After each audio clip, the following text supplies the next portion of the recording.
Mr. President, up here! I voted for you! Wait a minute. That guy on the grassy knoll's got a gun. He's gonna shoot the president. Holy smokes, I've got to do something. All right, Lee, time to become an American hero.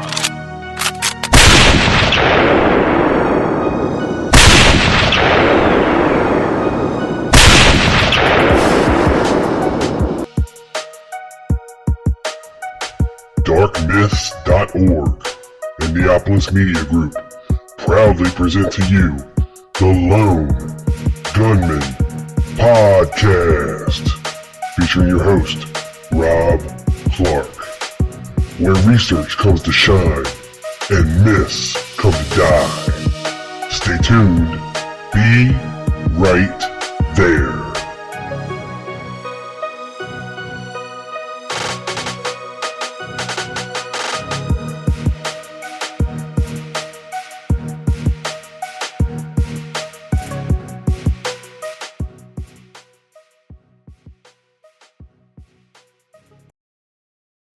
Yes, and I'd like to explain something to people.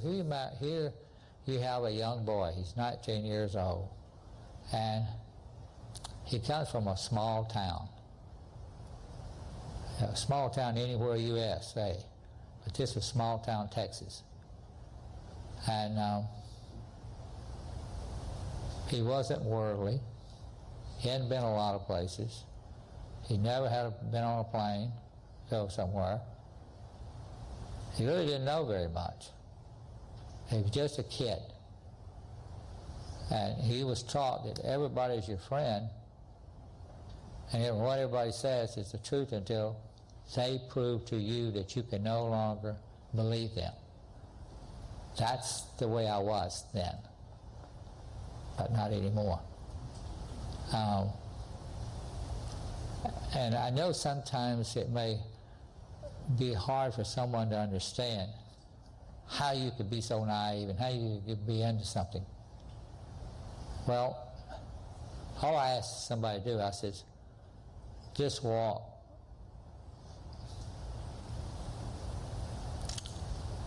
Just walk a few miles in my moccasins. And I think you will be able to see and understand something maybe you never did before. What's up, everybody, and welcome to the show. This is the Lone Gunman Podcast, episode number 133. I'm your host, Rob Clark, and with me tonight is Tim Yaccarino. He runs a blog over at jfkennedy1963.com. How you doing, Tim? I'm doing great. Now, Tim, I've had my eye on you for a bunch of years now. You're doing some great work over there at your website. A lot of great articles over there. We'll get to what caught my eye a couple years ago, some research you've been doing. But first, just tell everybody a little bit about yourself and kind of what got you interested in the case. Yeah, well, when I was 8 years old, that was around the time of the 25th anniversary, and my grandmother introduced me to John F. Kennedy, and at that time they were doing a lot of specials, and that's just one of those peaks in the assassination that people gain interest in, and she kind of got me into it, gave me my first book, which was The Death of a President, and ever since then I kind of just kind of grasped to the to the research aspect. It seemed like every birthday, I asked for a Kennedy book. I remember my 9th birthday, I got Crossfire by Jim Marrs. I've gotten Best Evidence when I was 11. Not normal, typical things kids asked for when they were, for their birthdays. But everybody knew to get me something Kennedy. And my parents at one point just stopped because they didn't know what books I had. There was too many to count. And it just grew from there, and as I got older, my interest just kept getting more and more, and I was able to go through college, and I wrote my master's thesis on JFK and the myth and the image that he portrayed, and the assassination was just always I kind of share a common bond with you there I'm sorry. Go Yeah, no, ahead, Tim. I was just saying it's just always, been a part of my life, and we may be young in years, but when you're researching and reading books since you're 8, you kind of know some things. Yeah, for sure. And look, one of the first books I read too was Crossfire by Jim Mars, and I think I was still in high school then. I wasn't quite as young as you reading these books. I mean, Best Evidence. That's crazy, man. You were reading that at 11, but yeah. And then I read a Jim Garrison book, and then the movie came out, and that was it. I'm hooked. I'm in, and ever since then, you got to take some time off every once in a while to kind of recharge your batteries, but that interest always seems to come back. Yeah, and it's weird because, I know with me, I know, like you said, we kind of just, we need a break every once in a while. But then, I'll randomly go on eBay and I'll see something, or I'll see something on TV, and then all of a sudden my interest just, sparks. And then I'm back into it, and then I'll go a solid 3-4 months of looking at documents and whatever I can. And it's just, it's always been a part of my life, and I don't think that's ever going to go away. Nope, I think it'll always be there. And, it was the part of a lot of people's lives, a lot of great researchers, especially these first generation guys, they spent a really long time looking into the case, and none of them really ever got to see it to the finish line, so to speak, but did some great work along the way and made some great contributions to the research community for sure. Guys like Mark Lane and Harold Weisberg and all these guys we've lost. All we can do is stand on their shoulders and just keep going. Oh yeah, no doubt. And I recently was able to go to Dallas, just a couple weeks ago, and just being in that area, being around Dealey Plaza, I was actually able to stay just a couple blocks away. It was the old Hotel Lawrence. They kind of remodeled it now, but I was able to stay right in that area.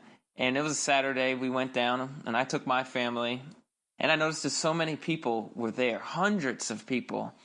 And it was just all different kinds, all different types of people. But mostly it was people dressed in football gear. Baltimore Ravens were playing the Dallas Cowboys the next day. And so I asked one of the vendors that was there if this was, normal for this many people. And he says, only when a football game's in. But they come here. And that just got me really thinking, they may not be there, for the same reasons we would go there. But they're there. They know the history. The history about it. They're curious. They're looking up at that 6th floor. They're looking behind that fence. All the things that we look at. And it's just that we can keep this interest in it going. And I noticed, other people looked like they might have been dragged there. People were playing football. People were having a picnic, and it's just kind of you sit back and you're looking around. It's like they're not here for the same reasons I'm here, but they're here, and that's going to keep not only the memory of John F. Kennedy alive, but the assassination and just that trying to find out the truth. And those people are there. They're interested, and the research community. We need to be able to. Show documents and provide them things, because the interest is still there. Oh, for sure. That's the main thing. At least they're there, and hopefully while they're there, something can catch their interest and get them interested in the case a little more, and they do a little bit more digging. And because there's never a shortage of room for interested researchers into this case. I mean, there seems to be thousands of them all over the place, even now, 53 years later. But you were telling me you got a chance to go to the Lancer conference this year, didn't you? I did. And actually, the Lancer conference kicked off on Friday. And on Thursday, Chris Gallup put together a luncheon. I think this was his 4th one. And he'd been asking me to go ever since he put together his first one.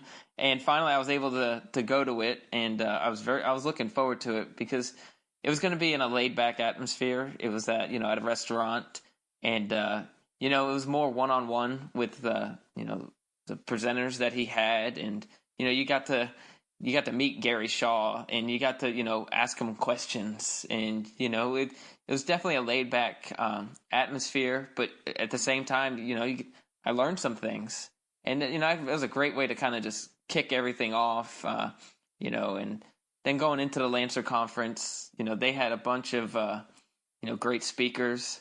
I know by far I was definitely one of the youngest ones there, and it seemed like it to me.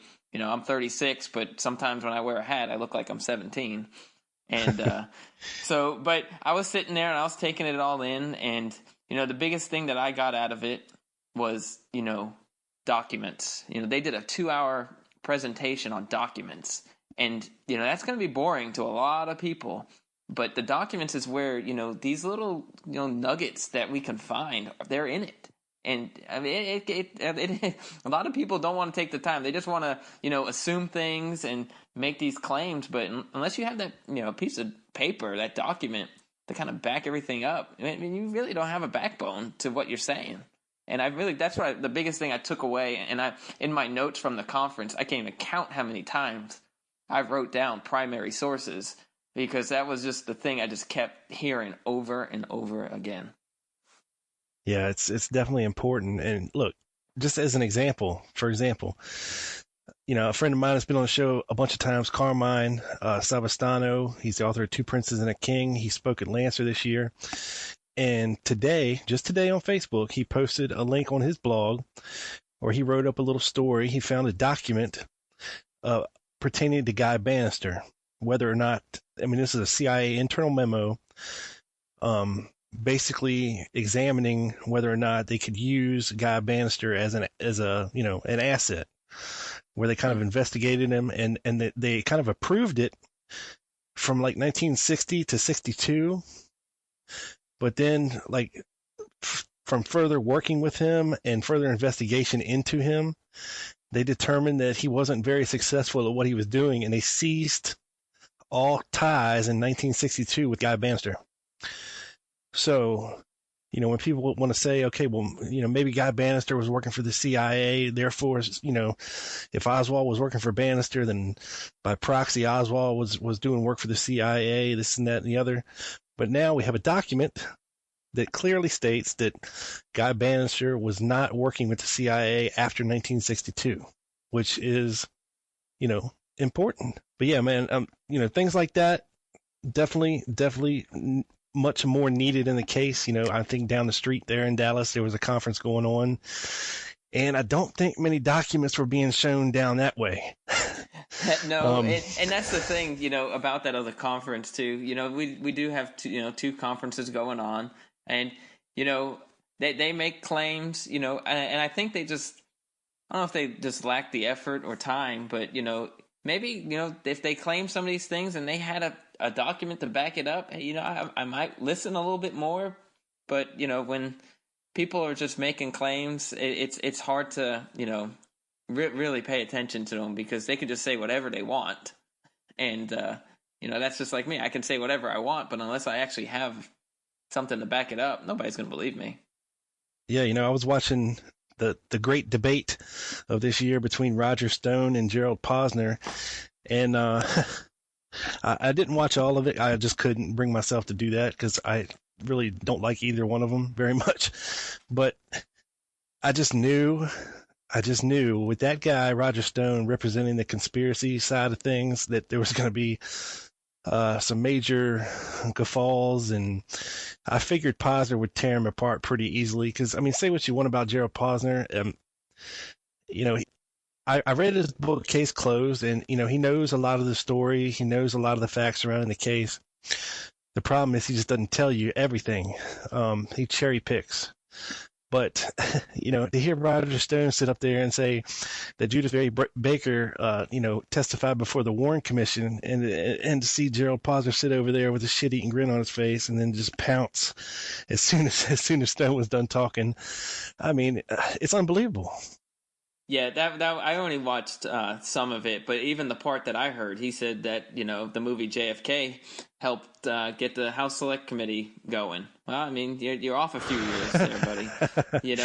And Posner just sat back, and that's who we had representing, the conspiracy side, because even like, when I'm at work, it's like I'm in a secret club, and people, like, hey, well, what are some of your hobbies? Well, I research JFK. Oh, you're a conspiracy theorist. Well, I mean, I have documents, I have things that can back it up. Whereas people like Roger Stone and all those others, Judy Baker, those are the ones that they're thinking of that I am, and that hurts you know, that hurts when people, want to hear our story because they might not believe us. Yeah, and with the lone nutters, I can't understand where they're coming from, because with a case this big and this many things surrounding it and this many players, it only takes one thing, Tim, one thing to call it into question, and that can make it a conspiracy. You know what I mean? Exactly. I just don't Exactly, understand. and that was something again that I at the conference, that was brought up a few times, was a conspiracy. We could go rob a bank, and I can be the one robbing the bank. But if you drove me there, guess what?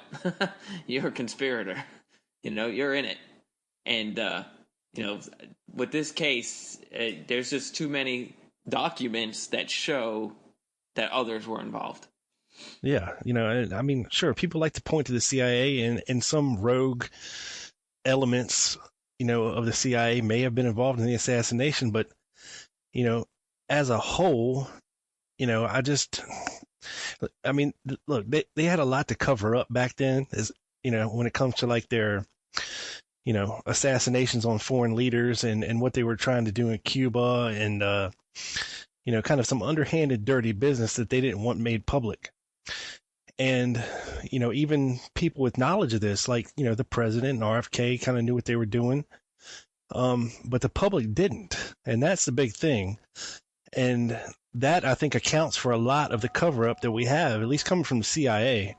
Oh yeah, and the people just, they at that time there was a lot of trust in government. Nothing what we have right now, and just to even think that the CIA or something at that time would be involved, that was not even thought of back then, and but a lot of these first generation researchers, had to dig these documents out, had to show that there was a possibility, and until that started happening, that's when the public opinion started to change, and all that, and then movie JFK.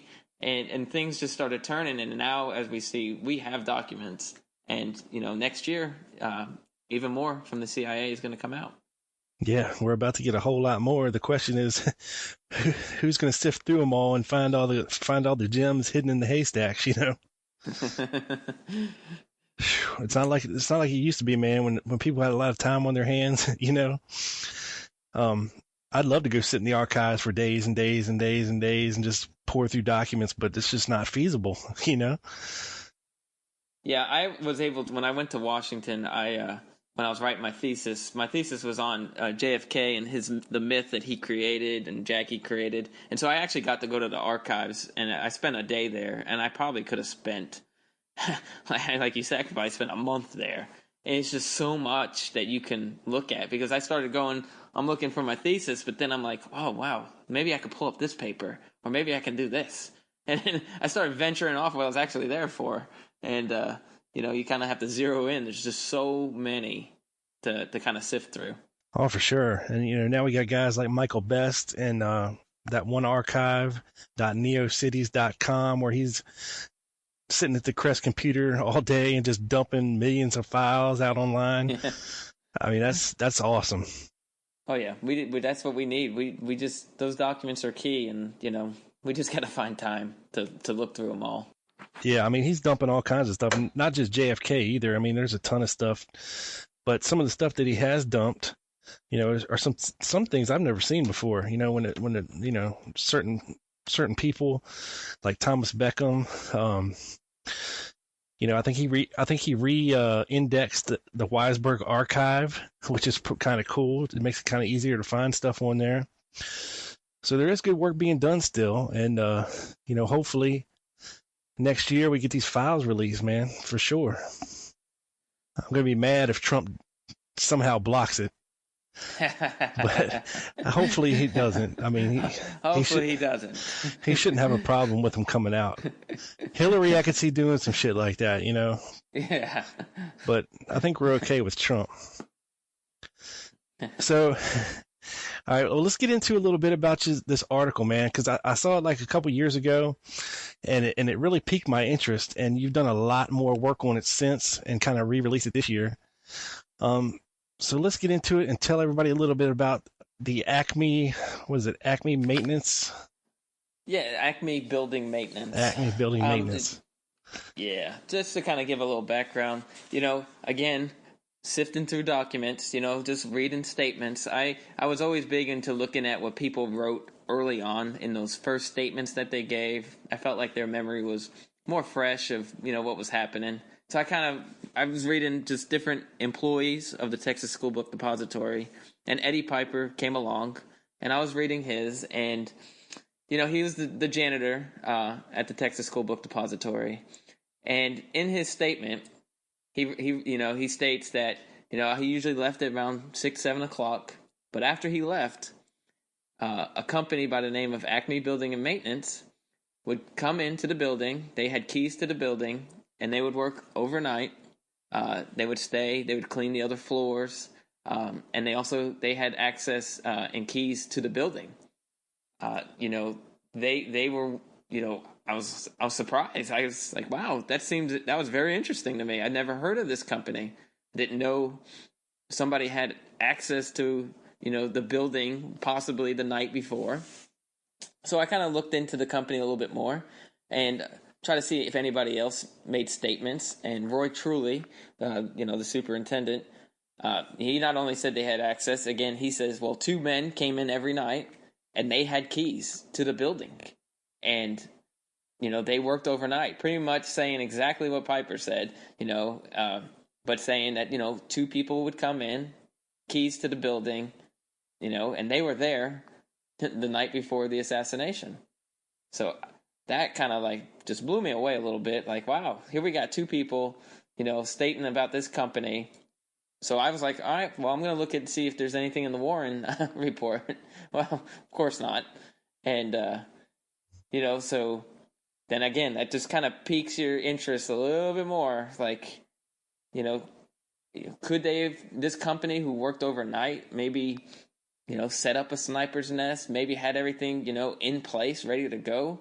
And nobody, the FBI, the Warren Commission, nobody looked into this company. And yeah. I couldn't find anything on them. And so, I did a basic, what this generation, what we do, we go to Google, and I Googled Acme building maintenance, and I couldn't find anything. And then once I wrote my article on them, the only thing that comes up now is when you type in Acme building maintenance in Dallas is my article. So it was kind of interesting to see that this company was disappeared. Yeah, because this company's been around for quite some time. Even at the time of the assassination, they've been around for quite some time. Oh yeah. They were started in 1920 by a guy named Frank Jones. He took advantage of the downtown Dallas growing. His maintenance company. He cleaned buildings. Started off small, but then ended up with over 200 different companies throughout Dallas. 2 million square feet they covered in office space that they cleaned. I was looking through the Dallas Morning News at one point, trying to find, just different articles. And throughout the 40s and 50s, and there's even one from early 1960s that highlight and showcase Frank Jones. There's his face, there's his picture. Dallas's janitor, is claimed in one article. And it just kind of, it's like, wow, they were a pretty prominent company in the 40s and 50s. But once the 60s, after 63, they disappeared. And so did Frank Jones. And I couldn't find anything on them after that. And so I really had to dig a little bit deeper and to find out more. Because city directories, they were listed, a couple times in the 1950s. So I contacted the Chamber of Commerce. No, they have nothing on Acme building maintenance. The Secretary of State in Texas, that they have. I was able to find acquisition where he was bought out, but other than that, like, it was hard to find anything on this company. Yeah, and the timing of it is, of course, a gigantic red flag when you have a company been around for 43 years at this point, and then all of a sudden, right after the assassination, this guy is ready to sell, or Right. shortly And, before. Yeah. yes, and looking into it, as I dug a little bit deeper, I found where he sold the company in April of 1964. And so I was able to, I have a document that shows, who the new owners were. And at the time when he had it, as big as they were getting, he kept his board of directors small. His wife was actually on the board of directors. But I noticed a name that was on both of the old company and the new company. And it was a guy named William Travis. And that's a name to kind of remember, because William Travis came on board with Acme. It looks like around 1962. I found it, so I started digging on him. He inherited a house because he was relatively young at that time, and he inherited a house. But by November 8th, 1963, that house was he wasn't making the payments on it, and he had been working at Republic National Bank before he came on board with Acme. And by April 1964, it was William Travis that actually was able to buy out Frank Jones and his company. Yeah, that's amazing considering, this guy's house, he just lost his house to foreclosure, and he's, on the board of directors for Republic National Bank. You'd figure he'd have a little bit of money, or at least the ability to get some, you know what I'm saying? Yeah, and that's what he by April 64, he's on the board of directors. One other guy, Milton Thomas, he was on with the original company. He came on board with Travis. They changed the name somewhat to Acme Building Maintenance of Dallas Incorporated. And then by June, he started selling parts of it to, it was called the CT Corporation, or Chemtech Corporation. And, started slowly getting rid of the old Acme, because anytime you're changing businesses like that, employee records or anything go out the window, and employee records of who was working in November 1963 and who had access to the building go with it.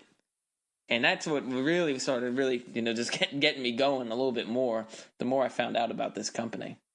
Well, yeah, I mean, I can understand why, of course, the FBI didn't investigate any further because they had their guy, supposedly, but they looked into all kinds of other stuff. I just don't understand why this avenue wasn't explored a little more, when you're talking about access to the building. Right. And, and the company, by the mid, to late 60s, they were still, I found some where they were hiring, maids, but nothing, no more articles in the Dallas Morning News, nothing showing the prominence of this company. Frank Jones at one point was part of the Dallas Citizens Council. Well, that's the group that, put together the luncheon at the Trade Mart for, the arrival of President Kennedy. And, he was part of that group. And, so he was, well known in Dallas. And, he's out in 64.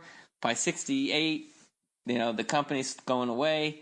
And by 1972, William Travis abandons the Acme name and starts a new company called Maintenance Incorporated. And Maintenance Incorporated went and had many other maintenance businesses under that, that main name. They went by Maintenance of. So you're talking Maintenance of Dallas, Maintenance of Fort Worth, Maintenance of San Antonio, Maintenance of Houston. I mean, he expanded the business a lot. And to this day, William Travis is still the chairman of the board at Maintenance Incorporated. And I looked them up. I tried contacting them. I just want to find out, the origins of his company, and where it started. And I know where it started. It started with Acme Building Maintenance. Yeah. I mean, I looked on Google earlier today, and yeah, sure enough, the website exists, and they even have an About Us page, but it says, for over 40 years, one of Texas's most premier, janitorial services, but, they're not admitted to being around at least past the past 40 years, I guess, when the name officially changed. Right, and there goes the Acme name, and there goes anything that had to do with the Acme company, because why would you want to be part of something that's in a police statement showing that you had keys and access to the Texas School Book Depository, which allegedly the alleged assassin shot weapons, the gun. So I mean, it seemed like he was trying to get away from that name as quick as possible. Yeah, for sure. I mean, and we're talking about this because of the possibility of somebody being able to either get one of these guys to do something, or to pay one of these guys that are cleaning this building to kind of look the other way for a couple minutes while somebody slips in and does their business and gets out. It would have been very easy for somebody to come in and kind of construct this little wall of books, throw some shelves down, and hide the gun somewhere up there where it wouldn't be seen until it was actually looked for. I mean, you can't leave the gun laying on the floor. Somebody definitely might see that, but the reason it's important is because this makes it possible. It just makes it possible for Oswald to have been framed, which is very important. Oh yeah, I mean this. You just look in. I've been to the 6th floor. A couple times now, and you just I know they have it stacked. It's it's all redone, but just even seeing how they're stacked, and he would have had to take his time to get those boxes were heavy, and that would have took him some time. People would have seen what was going on, and so I mean it is very possible that people who had access and worked overnight could have already had it set up. Yeah, or I mean, even if the wall of books was there already, it might have been the perfect place to, kind of place a sniper. Throw the shells down there, throw the gun across the way a little bit, hide it in between some boxes, because when you go back and you listen to some of the testimony from the guys that worked there, they were allegedly replacing the floors on the 6th floor that week. They had done the 5th floor the previous week. And of course, you're going to have to move boxes out of the way, in order for to have room to work. I mean, I don't know if they were putting plywood down over plywood, or if they were putting tearing boards up and putting boards down. I don't know. They didn't get too specific on that. But when you look at pictures and film of the 6th floor, I don't see any evidence of tools or wood or anything else really laying around too much.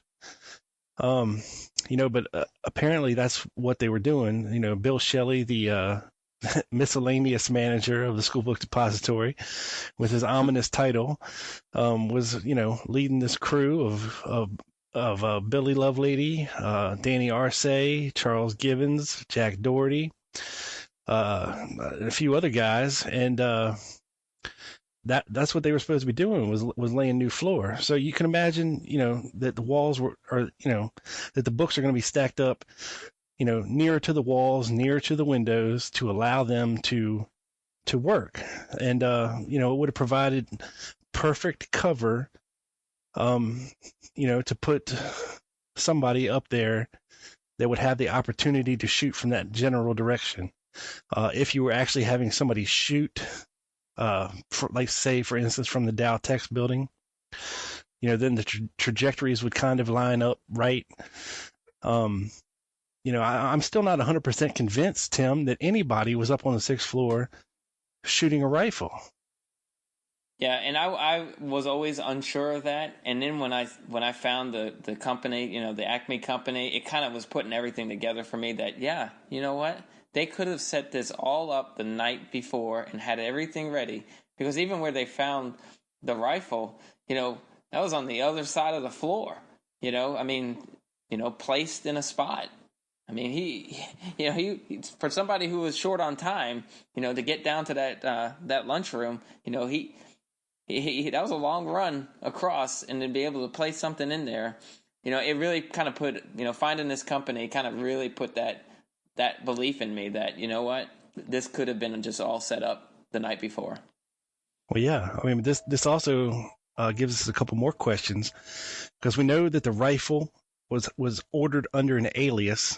Okay, Alec Heidel. And I always thought that maybe possibly, even if Oswald was involved, that it could have possibly been a scenario where he was set to, maybe miss on purpose and create the illusion that this pro-Castro guy, Alec Heidel, who's part of the Fair Play for Cuba Committee, was trying to kill the president, because JFK, one of his biggest complaints from people about him was that he was soft on communism, and guys like the extreme right wing, the John Birch Society, the Minutemen, these anti-Castro Cubans really had a beef with that, and made credible threats against Kennedy's life. That's one of the big things, we don't have with Oswald, a motive. Exactly. And, that's, again, the whole setup. This guy, when he's yelling, he's a patsy, he may have known what might have been going on, but I don't think he truly believed that he was going to be the one that was going to take the complete fall for everything.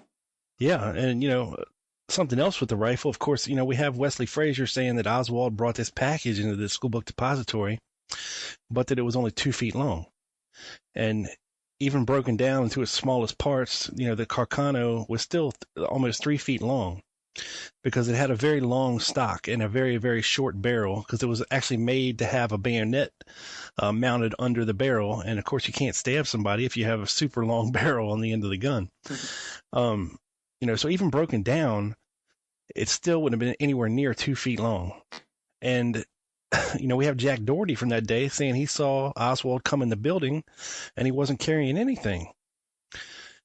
And, of course. Yeah, and that's where that story of Buell Frazier kind of, the ever-changing story, he seems like a really nice guy, and, he was young. But his story has changed, a few times in his different oral histories that he's given, about it. You can pull it up on YouTube, and you can kind of just see, go to the 6th floor, their collections that they have, watch the oral history. Some of the things that he says, they've changed so much over the years. And he goes from, I listened to an oral history that he had done for the 6th floor, and he had done with Gary Mack, and it was done sometime in the 1980s. And he starts it off by saying he didn't really know Oswald and then he starts, well, he liked this, he liked that, all these different things that I would know about a friend. He knew about Oswald, but then he claims another time, I didn't really know him. Yeah, I can't just imagine them just not talking about anything.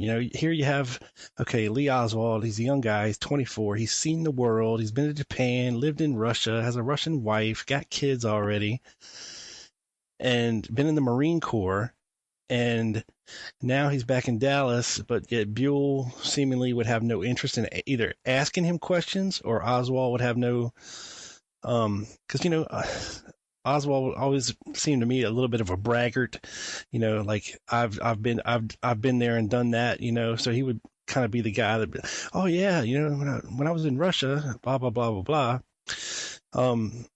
It seems to me like these two would have talked a little bit more than they did, especially if what all the other school book depository workers are saying, that he always brought Lee Oswald to work. Not just on the weekends going to Irving, but every day. And this comes from like 5 different depository workers who said that Frazier normally brought Oswald to work, and he normally parked there behind the school book depository on the bend of Houston Street, and they would come in the back door together. That was the norm, according to a lot of witnesses who saw them arrive to work together every morning.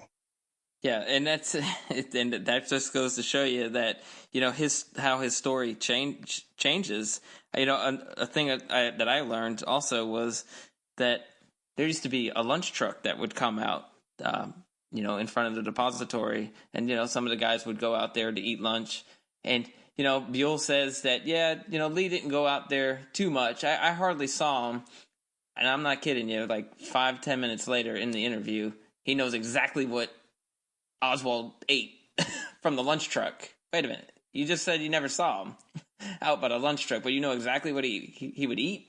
Just little things, you know. And like I said, you know, nice guy, you know, but just like you would tell, you know, an old high school football story, you know, you may have scored a touchdown, you know, in high school, but as the years go on, it goes, yeah, you know, that touchdown, you know, that won the district championship. You know, 10 years later, oh, you know what? That won the state championship. You know, your story changes over the years, and I think that's what we see with Buell Frazier, is his story somewhat is changing, you know, as the years have gone on. Well, yeah, I mean, even something as innocuous as how Oswald left the building. You know, even I think for the 50th anniversary, he did another oral history, and you know, he stated he stood there on the stairs and he watched Oswald as if he had come from the rear entrance, walking down Houston, and then he followed him until he turned onto Main Street and lost him in the crowd. And I mean, I'm pretty sure it's been established that Oswald left out the front door of the school book depository. That's just weird. And I know we've talked about this before, but like he, you know, after the assassination happened, he goes down into the basement to go finish his lunch. Yeah. You know, I'm sorry. I see something like that. You know, lunch is going to take a pass that day, and you know he goes down into the basement. Who does that? I mean, who watches the president get their head blown off and then decides that they're really, really hungry and it's time to go downstairs and eat my lunch in the basement that I've never done before? You know, and I would love to have an opportunity myself to, you know, to talk with him, you know, just to kind of, you know, get an insight of some sorts. But I know he's a hard person to get to talk. And, you know, I've tried. I've wrote him a couple letters, you know, to his address, but nothing. I received nothing back. Yeah, good luck with that. He's got quite the team in front of him, and I think he's writing a book right now with Hugh Ainsworth, if that tells you anything. Yeah, I know exactly what you're saying, but, you know, I was on Chuck Ocelli's show recently, and for 2 hours we talked nothing about the oddities with Buell Frazier's story.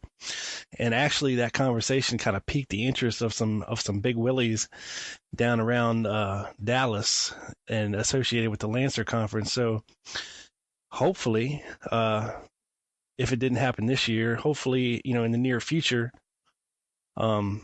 he will be asked the right questions and be confronted with evidence that contradicts what he's been saying for the past 53 years. Yeah, and you know, and this year something that was different at the Lancer conference, which I enjoyed, was, you know, the sixth floor what was involved this year with the conference. You know, they were able to bring Bill and Gail Newman and Stephen Fagan, the curator, was, you know, able to interview them. So to have them involved just kind of hopefully will show in these years to come that, you know, they're going to be able to, you know, not just, you know, help you know, just be part of the research community, because, you know, we're a big part, just as they are a big part of this whole thing. You know, it was just good to actually have them involved and see them there. Yeah, for sure. You know, I don't have big dreams about it or anything, because you know how it's been for the past 20 years, you know, of their official existence. But, you know, hopefully, you know, things can change. And, you know, with the right people in place, you know, attitudes can change. And, you know, with hearts and minds, you know, people can change and institutions can change. So, you know, hopefully it's the start of a more symbiotic relationship with the research community, and not just the lone nut side of things, and you know, exclusive content for those guys and their documentaries we see every year on the History Channel, and guys like Max Holland and McAdams and all those guys. But, also, it'd be nice if you could walk into the sixth floor museum and they actually had, conspiracy books for sale. It's not really hurting anybody. Just I for years I just never understood that whole concept of things, because it always seemed to me like, that if you reached out to Gary Mack personally, that he had a much different opinion on things than he did officially. And he was he was very cooperative with researchers, over the years, and very, very willing to answer their emails and help their research, kind of behind the scenes, Yeah, and I actually, 3 years ago when I went for the 50th, I went to they have a reading room at the sixth floor museum where you can, research documents, and, they have books and, videos. And I was in there doing some research, and he actually came in, and I was able to speak with him. And, if I had one question to ask him, I was going to ask him about this Acme building maintenance. And so I did. I asked him for a couple minutes. I asked him about it. He didn't know who they were. He gave me his email address, and he told me to, keep him informed. And so, of course, right away, I sent him an email. And he sends me back an email rather, quickly. And, it was maybe a day later, and he sends me an email. Here's what I found on Acme building maintenance. And what he found was what I found. The statement by Eddie Piper and the statement by Roy Truly. He says, I hope this helped. That didn't help. Yeah, I already but had that. He was there. Yeah. And, each time I've gone to Dallas, I've had to go to the reading room, and I, just looking at different documents, different books. They've always been very helpful. And this year was something that I've been, emailing them a lot about, was trying to get the guest list to the trademark that day, because I'm looking into Acme and Frank Jones being part of the Dallas Citizen Council. I wanted to see if he was going to be there. And I've been asking them for a few years if they've had that guest list, and they have not. And until a week before I went on my trip, I got an email, from the head, librarian there, stating that, they just got the guest list, a partial list of it, and that they'll be more than happy to show me when I got there, which was pretty cool, because when I got there, they came out with the box that it was in, they had the gloves, and here I was looking through this document that, not many people had seen before. And I just received an email today. I guess my persistence with it, they're actually going to scan it, digitalize it, and it's going to be on their site, hopefully pretty soon. So we'll all be able to get to see, at least part of the 2,600 people that were supposed to be at the luncheon. Maybe names that, we can kind of tie things to. Who was there? Who should have been there? Who knew what was going to happen and didn't come? That was just the, they knew who I was, and, they know I'm not a lone nut guy. They know that I'm looking into this company, and they were able to help me out.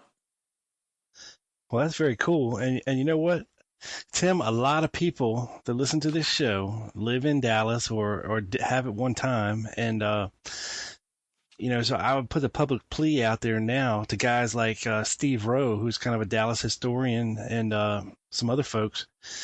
If you know anything about Acme building maintenance from, the time of the 20s to like 63, whenever they disbanded and became something else and were bought out, or any information about Frank Jones, who seemed to be a big willie about town and, getting written up in the newspaper,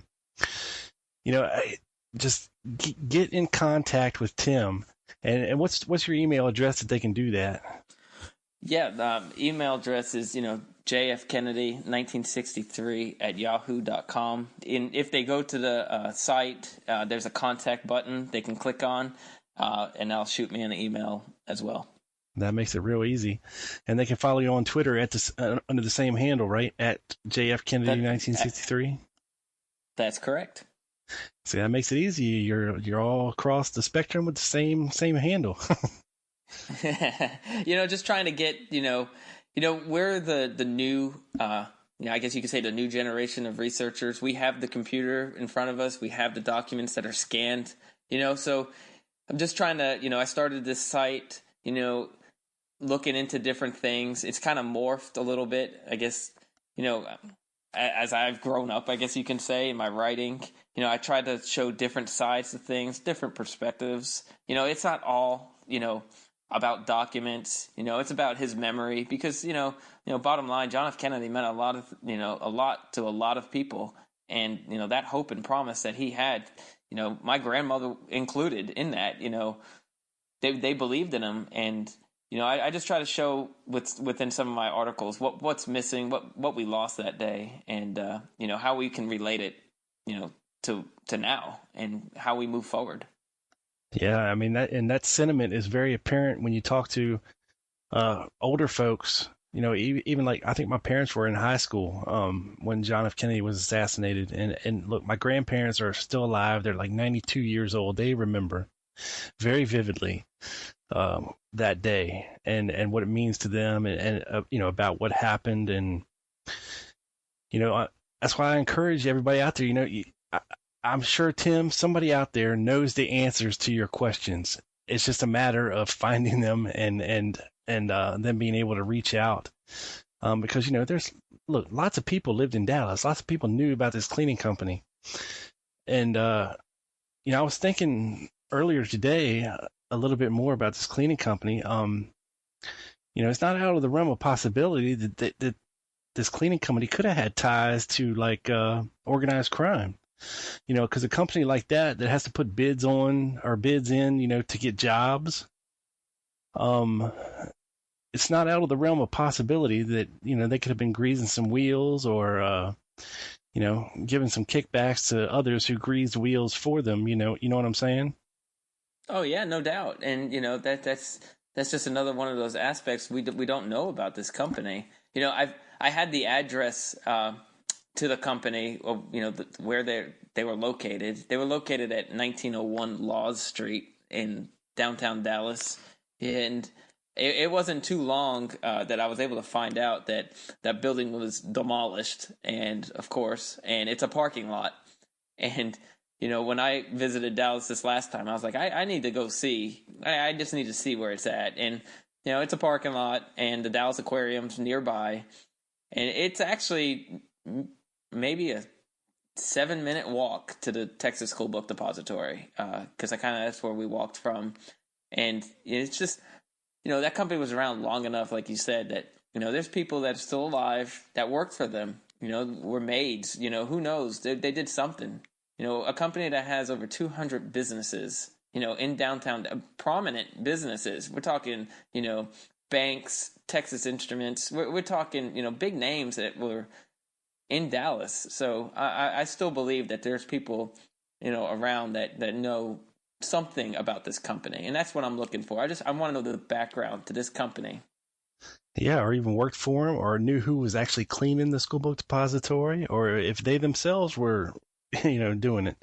Nothing's out of the realm of possibility. If these cats were like 20 years old, they could very well still be alive today. Yeah, exactly. And, I think in time, that's why I've been trying to put this name, their name out there, kind of just get feels, when I was in Dallas, I kind of was asking just random people, older people that I thought, just, hey, have you ever heard of this company? Of course, nobody's heard of them. And just like me Googling, can't find nothing.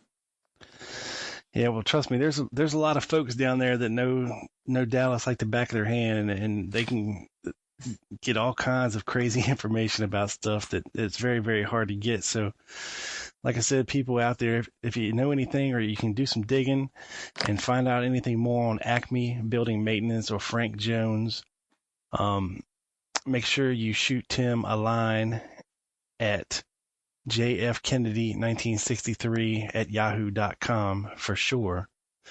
Now, Tim, I sent you an article earlier today to kind of read over, and it has to do with the school book depository and kind of maybe a more sinister side to it. which combine that with Yeah, combine that with no, what could possibly have been reading going that. on there, makes it very interesting.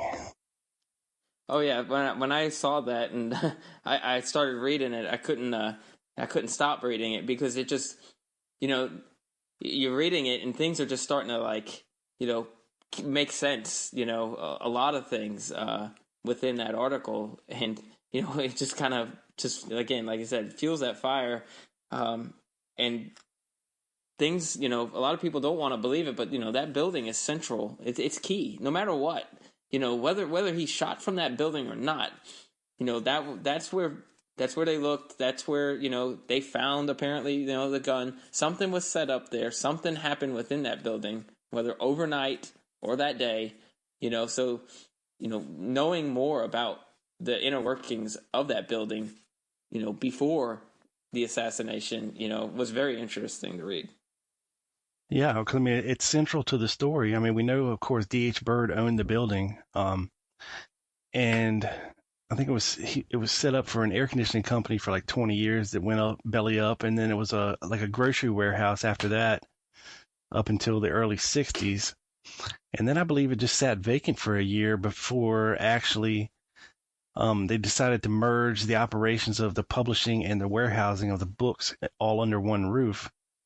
And the article we're talking about, and I'll link it up over at the website as well, it's called The Spider Web of the School, the Spider Web of something, and I'm messing that up. It's a very long title by William Weston, and like I said, I'll link it up over at tlgpodcast.com so everybody can read it. I think it was in the Dealey Plaza Echo in 2006. And you can find that on Mary Farrell, but I'll put the link up there for everybody. Just very interesting with the aspects of the people that were actually working there, and Bill Shelley possibly being CIA, and some of these gun running aspects, like using the boxes and the inventory of books, because they were saying something like they kept finding these huge cartons that if they were filled with books would have weighed like 500 pounds. Yeah, they found a crate, a couple crates up there. What books do we put that are in crates like that? Yeah, and if it kind of makes sense if you're kind of trying to run guns somewhere, you can't just put a bunch of guns on the back of a truck and send them out.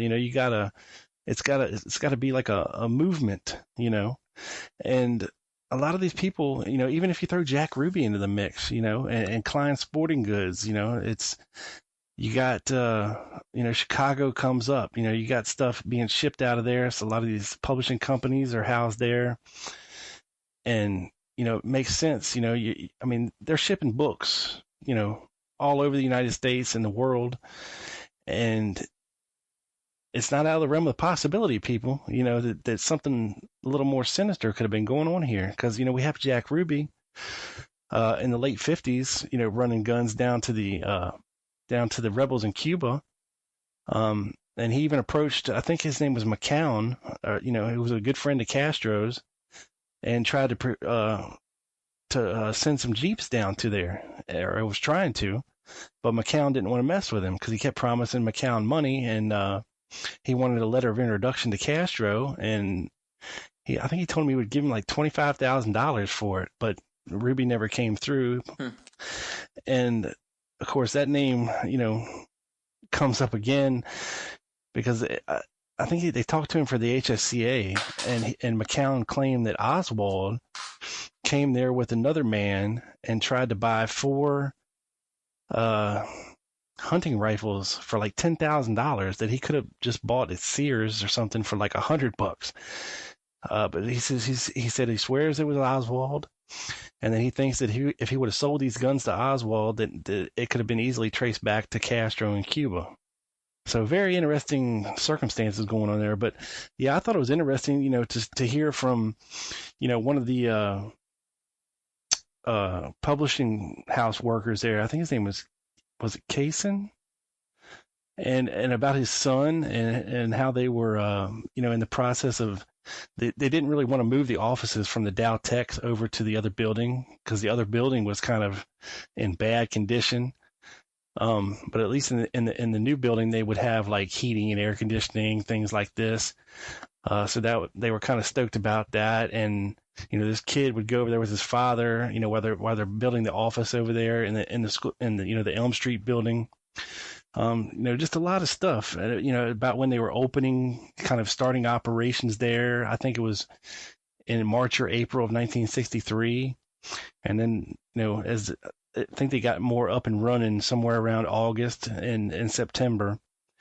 And, they were just kind of starting to function properly, right about the time of the assassination. Yeah, and that there again shows how, coincidence, if you want to call it, timing, how the stars all just kind of lined up just like that. That's where the odd part in all of that, this whole thing takes place. It's, everything just lined up perfectly for this to happen. And that's so hard to believe, and reading those stories that you had sent me kind of puts it all, yeah, maybe this wasn't all just, a coincidence, you could say. Yeah, especially if that Elsie Glaze interview with Bill Shelley is to be believed. He admits that he was working with the CIA. I mean, that's crazy. And he's in charge of the miscellaneous department. What better cover can you have than that? You know what I mean? I mean, my God, you can just grease all kinds of wheels and pretty much do whatever you wanted. But very interesting stuff, man. And, that's why we can't discount any of this stuff. It needs to be looked further into for sure. And look, I praise your article, man, because it's something that I've never even thought of before, to be honest with you. Thank you. Yeah, no, I mean, really, like, when you're just reading things like that, it just stuck out. And, I'm hoping more people, go to the site, kind of read up on the article, kind of, the more people that maybe know about it can, we're a community, we're a research community. And, we sometimes, when you're in a community, you kind of get a little outcasted here and there. There's certain circles, certain groups that, tend to stick together. But, we all kind of need to come together and, figure this thing out, So, like you said, if anybody knows anything about this company, by all means, send an email, let's try to figure this thing out together. Yeah, for sure. And look, there's a guy named Roy Lewis who was an order filler at the School Book Depository, and he spoke at the other conference. And even the sun shines on a dog's ass every once in a while. And it's amazing that they found this guy and they got him to talk. And it's something that our side should have done a long time ago. Apparently this guy wasn't too hard to find or track down. It just wasn't on his radar. It was just something that happened in his life and that he tried to forget. And, as he gets older, as the interest is building over the years, it's something I guess he's ready to come forward and talk about. And, he had some very interesting things to say, at that conference, pertaining to the School Book Depository. And, once again, if we could get to him and ask him the right questions, we might learn a little bit more about this whole thing as well. Yeah, no, that's a great point. And, I would love to just kind of ask people that work there just kind of these different questions that I have. And, maybe one day we can, at the Lancer conference or, can kind of get these people that were there and, so we can ask them these questions, that we have.